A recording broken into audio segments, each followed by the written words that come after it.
HOA ordered my ranch torn down in 72 hours, so I bought their land and tripled their rent. The notice came like a slap in the face.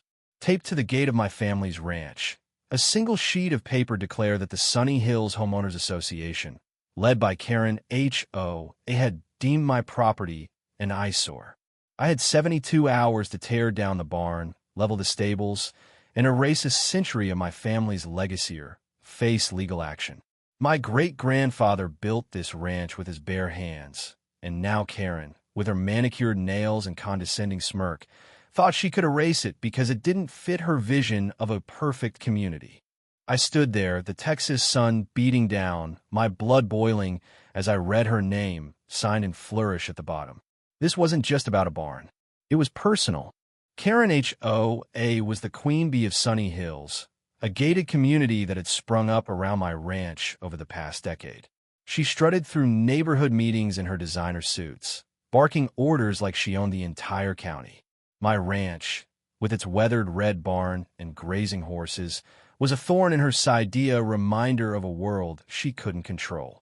She'd been after me for years, sending letters about code violations and complaining about the smell of hay. But this? Demanding I demolish my home in 3 days? That was war. I wasn't just fighting for my land. I was fighting for my family's history, for every sunrise my kids watched from that porch, for every memory etched into those oak beams. I stormed into the HOA office the next morning, the notice crumpled in my fist. Karen sat behind her desk, her lips pursed like she'd just tasted something sour. "Mr. Dawson," she said, barely looking up, "your property is a blight. We're elevating Sunny Hills, and your farm doesn't belong." I tried to reason with her, explaining the ranch's history, its role in the community, how we donated hay to local schools for fall festivals. She waved me off. 72 hours, she snapped, "or we'll do it for you." I left, my heart pounding, knowing reasoning with her was like talking to a brick wall. But I wasn't giving up. Not yet.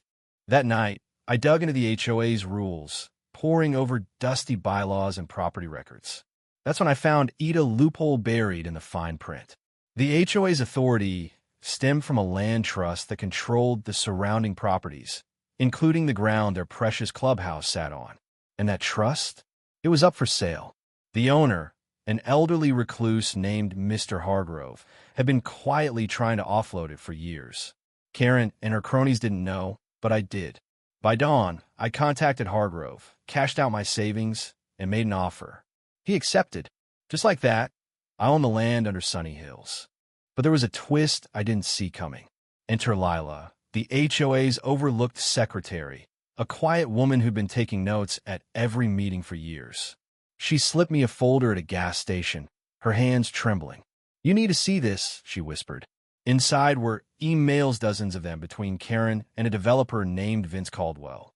They'd been plotting to force me out so Caldwell could buy my ranch cheap, tear it down, and build luxury condos.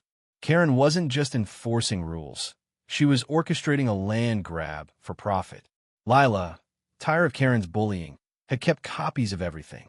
"She's done this to others," Lila said, her voice barely above a whisper. "You're not the first." That folder changed everything. I wasn't just fighting for my ranch anymore, I was fighting for everyone Karen had crushed. The showdown came at the next HOA meeting, held in their pristine clubhouse. Karen stood at the podium, rallying her followers about community standards, while I waited in the back, my heart racing. The room was packed with homeowners, most of them unaware of Karen's schemes. I stepped forward, holding up the land trust deed. "Sunny Hills," I said, my voice steady, "is now under my control." Gasps rippled through the crowd. Karen's face froze, her eyes narrowing. I laid out the truth. Her emails, her deal with Caldwell, her plan to destroy my ranch for profit. Lila stood up, her voice shaking but firm, and confirmed it all. The room erupted. Homeowners shouted, demanding answers.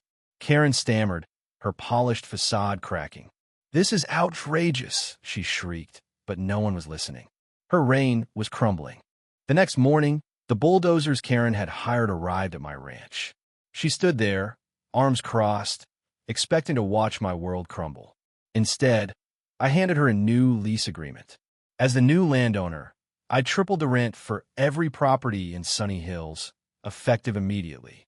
You want to control, Karen, I said, staring her down. Now you've got it. Her face drained of color. She'd overplayed her hand, and now her own neighbors furious at her lies and facing rents they couldn't afford turned on her. By noon, the HOA board voted her out. By evening, Caldwell's deal was dead. Karen's empire of arrogance collapsed in a single day, and she slunk away, her designer heels clicking on the pavement as homeowners jeered. I didn't stop there.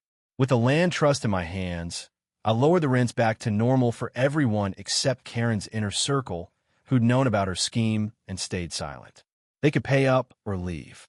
My ranch still stands, its barn weathered but proud, a symbol of resilience.